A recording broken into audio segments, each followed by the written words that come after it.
Young people and politics. It's a fast-growing area of discussion. With each year, millennials make up more and more of the voting population. They're an important part of this process. But what do they actually know about the processes involved? Do they care more about hot-button issues rather than the institutions themselves? And is more education on this process needed? With the current election in full swing, I set out to find more about this issue and study what the actual relationship between millennials and politics is.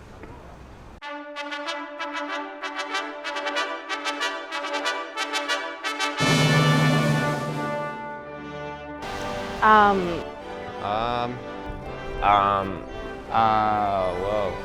I don't know, I haven't kept up since Julia Gillard. I have no idea what I'm doing. So thank you for chatting with us. Just a few quick questions. Essentially, just a bit of a preface, we're looking at young people's involvement with politics, what they know and what they're passionate about, that sort of a thing. Just quickly, if you can list your postcode, if you know any, and you don't have to, local member, state member or federal member, and if you know the Prime Minister. My postcode is 4575. My current local federal member is Andrew Fisher. My state member, I believe, is Jared Blay, and our Prime Minister is Scott Morrison. 4575. What was the next question? 4556, and yeah, Scott Morrison's the only one I know. 4556, owned Budrum. Couldn't tell you any local, state, federal, but Scott Morrison. Jared Bly. There we go. It's 4556, and I don't know anyone. Okay, so I know my postcode is 4556, and I don't know anyone apart from the Prime Minister, which is Scott Morrison. Do you think there should be more education in place to actually teach young people about the process of politics and what it all is? Yeah, for sure. Yeah, definitely. They could do that more in schools. Definitely, because I have no idea. Absolutely, yeah, no, 100%. I don't know anything about politics, but I feel like it would have been really helpful to be taught that. If I learnt about it growing up a bit more, I could have, been taught it, then I could have then actually known what it was about and actually have a say properly and know what I'm voting for. I think it's there if you want to go out and find it, if you're conscious and you want to know what the issues in this country are. There's plenty of information around, but I think at schools and at universities, unless you're in journalism or studying politics, there's not enough information out there and we're not taught what to do. What are the top 3 issues that decide who you vote for this election? Marijuana prohibition, environmental sustainability. That's about it, yeah. Maybe healthcare. Climate change, immigration and equality, gender equality. I've been getting pretty into the immigration laws and all that sort of stuff, yeah. And then obviously taxes and all those things are pretty important. I look more at climate change and things like that.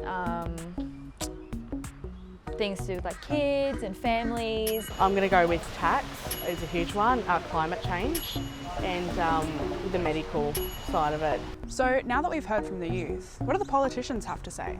We're here at Ted O'Brien's office. It's been a little bit hard to get onto him, but we finally have, so let's go inside. Hi. Come on in. Thank you. Hello. Hiya. You got a whole team here. Yeah. Ted. Evie, nice to meet you. G'day, Evie. How are you going? Good. How you going? Come on in. Thank you.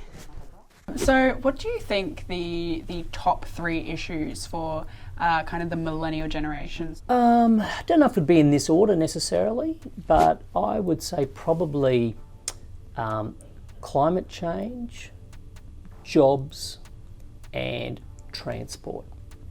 Do you think there needs to be a bit more education, whether that be socially or institutionally, around how to vote, how to navigate the voting system? Short of it is yes. Yeah, there does. It's difficult because you can't expect the average person to know all the technicalities of politics. But everyone's busy living their lives, right? So we need to make it simple enough and easy enough to access without diluting what we do. And just very last thing, do you think there's a disconnect between what the parties believe that young people care about and what the young people actually care about? Yes. Yeah, definitely. Yeah.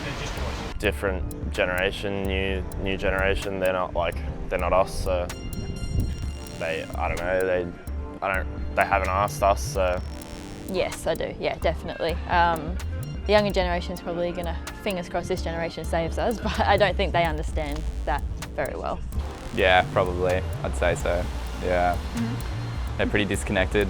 I think it depends on which party. I think parties like the Greens, they are very in tune with what our young voters want to happen in this country, but some parties like Fraser Anning's Conservative Nationals have a long way to go in recognising what young people want. And this year, with the highest ever amount of young voters, I think more parties should be taking that on board.